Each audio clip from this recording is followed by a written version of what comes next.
யாருங்க ஐயா இதெல்லாம்? யாருங்க ஐயா இதெல்லாம்? யாருங்க ஐயா? ஐயா நீங்க பாருங்க, யாருங்க ஐயா? ஐயா பாருங்க, தாய்மார்களே பாருங்க, இந்த போட்டோல எவ்வளவு ஜம்முன்னு போஸ் கொடுத்து எப்படி ஜம்முன்னு நிக்கிறாரு பாருங்க.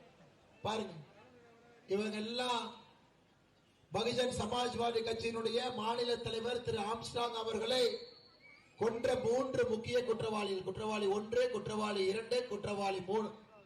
நாங்க ஏற்கனவே சொன்ன மாதிரி திருவள்ளூர் மாவட்டத்தில் எப்படிப்பட்ட குற்றவாளியாக இருந்தாலும் ஆவடி நாசரன் கிட்ட போட்டோ எடுக்கணும்.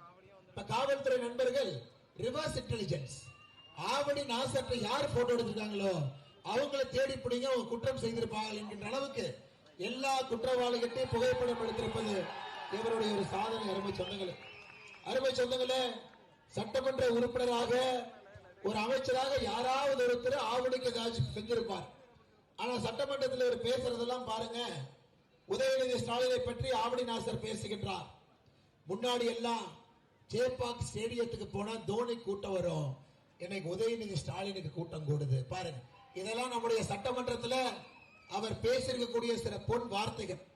ஐயா வடிவேலன் ஒரு படத்துல சொல்லுவார், சும்மா உட்கார்றது ரொம்ப கஷ்டம்பா, உட்கார்ந்து பாரு.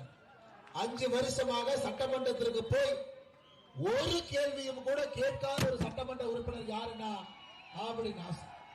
தமிழகத்தினுடைய சட்டப்பேரவை செயலகம் அவங்க போட்ட ஆர்டிஐல கொடுத்திருக்கிறாங்க.